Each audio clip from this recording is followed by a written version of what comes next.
నమః శివాయ. నమో కాళభైరవాయ నమః. నమో రాజమాతాంగే దేవి నమః. విధాత టీవీ ప్రేక్షకులకు అందరూ సుఖ సంతోషాలతో ఉండాలని మనస్ఫూర్తిగా కోరుకుంటూ మీ విశ్వసాయి గురూజీ. రాశి ఫలాల్లోకి వెళ్ళే ముందు మన పీఠంలోనే కార్యక్రమం గురించి చెప్పుకుందాం. ముఖ్యంగా ఈ నెల 13వ తేదీన గురువారం మనకి పాల్గొన పౌర్ణమి. ఈ పాల్గొన పౌర్ణమి నాడే హోలీ పౌర్ణమి అని కూడా అంటారు. అయితే మనకి 13వ తేదీ రాత్రి సాయంకాలం పౌర్ణమి ఘడియలు ఉన్నాయి కాబట్టి మనం పీఠంలో గురువారం నాడు సాయంత్రమే అంటే ప్రదోష వేళలో రాజశ్యామల సహిత మహాకాళభైరవ హోమం జరుగుతుంది. భక్తులు పరోక్షంగా పాల్గొనటానికి మీకు అవకాశం ఉంది. ఎటువంటి ఈతి బాధలున్నా ఇబ్బందులున్నా తప్పకుండా మనల్ని రక్షించేది కాపాడేది ఆ అమ్మ రాజశ్యామలాదేవి కాళభైరవుడు. కాలానికి అధిపతి మీ అందరికీ తెలుసు. మనం అష్టభైరవులకి చేస్తాం, అష్టమాతృకులకి చేస్తాము. అలా అన్ని విధాలుగా కూడా మీ కష్టాలను తొలగించేటువంటి ఈ గొప్ప హోమ కార్యక్రమం పాల్గొన పౌర్ణమి మార్చి 13వ తేదీన జరుగుతుంది. అనంతరం మీకు తెలిసిందే అన్నప్రసాద సేవ ఉంటుంది. అలాగే మన గోమాతలకి గోసేవ కూడా ఉంటుంది. స్క్రీన్ మీద స్క్రోల్ అవుతున్నటువంటి నెంబర్కి మీరు మెసేజ్ చేసినట్లయితే వాట్సాప్ చేయండి, హోమం వివరాలు తెలియచేయబడతాయి. మరొక మాట ఏమిటంటే మీకు ఈ మధ్య చెప్తూ ఉన్నాను, మనం పీఠం దగ్గరలోనే మహాకాళభైరవ ఈ ఆలయాన్ని నిర్మిస్తున్నాం. ఇందులో రాజశ్యామలాదేవి, మానసాదేవి, స్వర్ణాకర్షణ కాళభైరవుడు, అలాగే భైరవీమాత, మహాకాళభైరవుడు, ఇక స్ఫటిక లింగేశ్వరుడు, అన్నిటికంటే సంకటహర గణపతి.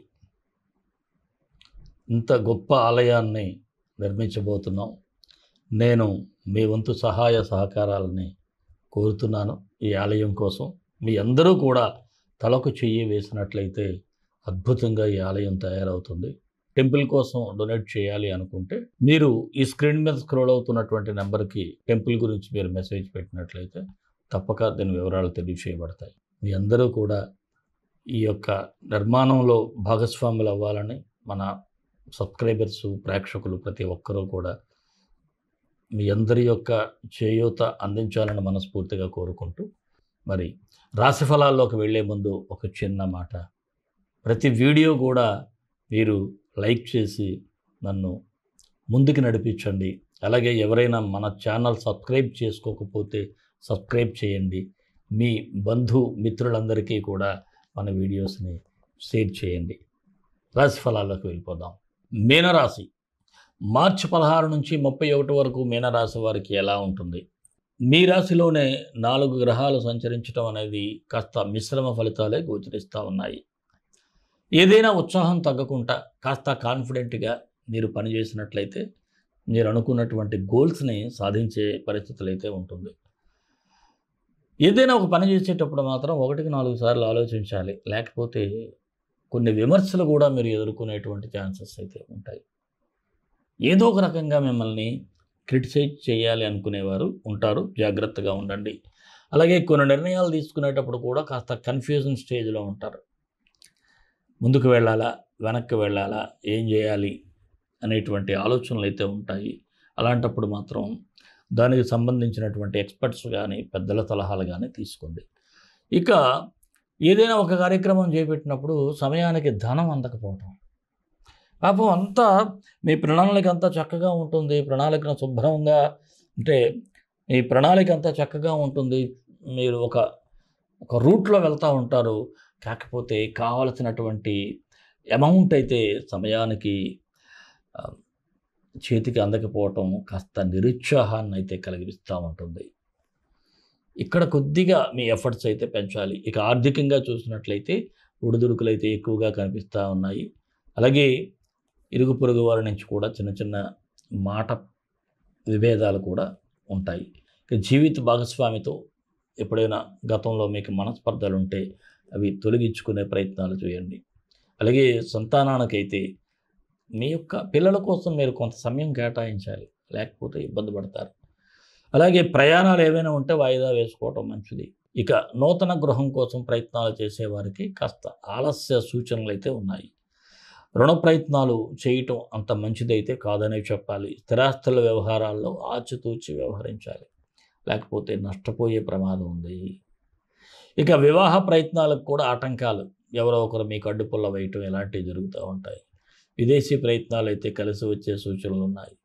నిరుద్యోగులకైతే అవకాశాలు బాగానే ఉంటాయి.